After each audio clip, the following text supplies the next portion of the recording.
सत्यमेव जयते farmer कपच्या माध्यमातून महाराष्ट्रातले शेतकरी गटाच्या रूपात एकत्र आले. एकतेच्या अफाट ताकदीचा प्रत्यक्ष अनुभव शेतकऱ्यांना पावला पावलावर येऊ लागला. यापूर्वी शेतीच्या विविध सामुग्री अर्थात निविष्ठा खरेदी करण्यासाठी दुकानावर एक एकटा शेतकरी जात होता. परंतु गटात एकत्र आल्यानं हे चित्र पालटलं. एक गट म्हणून एकत्र खरेदी करताच जादू होऊ लागली. यापूर्वी एकच शेतकरी जायचा दुकानात, त्यावेळेस दुकानदार अगदी ताट असायचा. मग ते शेतकरीच उलट घाबरल्यागत आपला एकटा असल्यामुळं त्याच्या पुढे असायचा, तो जो सांगेल तसं आपलं नमल्यागत वागायचा. पण आता एकजुटीची ताकद अशी आहे ना, आम्ही एकत्र सगळ्या महिला जातो. आम्ही घाबरत नाही, आम्ही सगळ्या ताट मानीनं त्याच्या पुढे जातो. उलट तोच आमच्या पुढे असा जरा नमल्यागत असतो. जर बॅग घ्यायची म्हणलं तर 3,000 रुपये बॅग, तर आम्हाला ती 2,500 मध्ये भेटली. 2,500ची बॅग 2100 रुपयामध्ये भेटली. का म्हण हे सगळे खरेदी करायचं आहे. आम्ही एकत्रितच बियाणं खरेदी केलं, एकत्रितच खतच खरेदी केलं. निंबोळी अर्कासाठी जो डिंक पाहिजे ना, तोही आम्ही एकत्रित खरेदी केला आणि त्याच्यावर बचतच केली. काही ठिकाणी तर याहूनही एक पाऊल पुढे जात वेगवेगळ्या गटागटांमध्ये युती होऊ लागली. दुकानावर 10-10 गट एकत्र येऊन धडकू लागले. तर आम्ही आमच्या गावात तर जुळलोच, पण दुसऱ्या गावांमध्ये सुद्धा जाऊन आम्ही ते सांगून प्रत्येकाने एकत्र आलो. 10 माणसाला एकदम 40 माणसाला फरक पडणार आहे ना काय.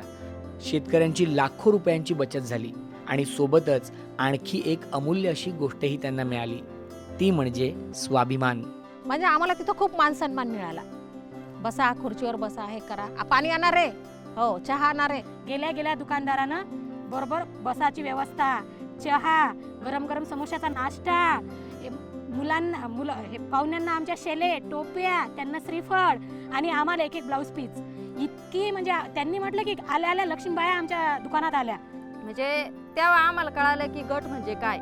गट गेल्यामुळं आम्हाला तिथं मान भेटला, सन्मान भेटला, डिस्काउंट भेटला.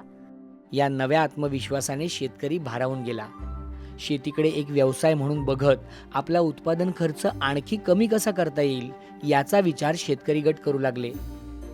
यासाठी ट्रॅक्टर, टोकन यंत्र, बेड मेकिंग यंत्र अशा शेतीच्या विविध साधन सामग्रीची खरेदीही एकत्र होऊ लागली. आम्ही टोकन यंत्र घ्यायला गेलो. दुसऱ्याला 16,000 रुपयाला 2 टोकन यंत्र घ्यायचे होते, तर आम्हाला तिथं 12,000 रुपयामध्येच 2 टोकन यंत्र भेटले. तिथं आमचे पैसे वाचले. मग असं मी सांगितलं यांना की म्हणलं आपण ट्रॅक्टर घेऊ.